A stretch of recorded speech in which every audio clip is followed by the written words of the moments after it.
Wanneer jy op die reis van die lewensweg gaan, is daar een ding waarna jy met ywer moet streef.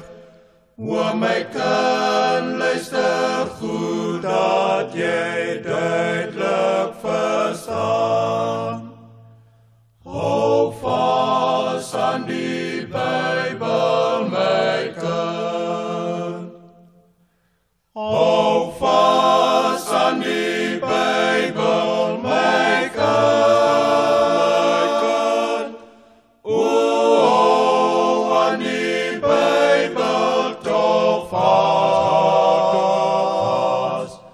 En lewe op dood is geen skade meer werd. Hou vas aan die Bybel, my kind.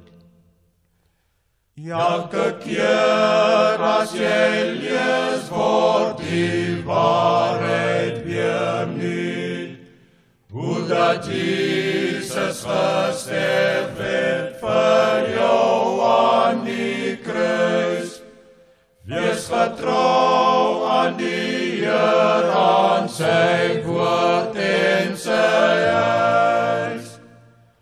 Hou vas aan die Bybel, my kind. Hou vas aan die Bybel, my kind.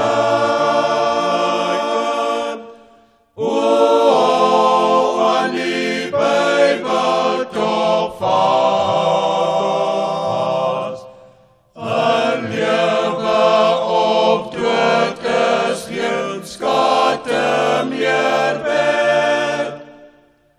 Hou vas aan die Bybel, my kind. Dis die anker van hoop en die lamp vir jou voet. Dis die lig wat sal skyn deur jou donkerste nag.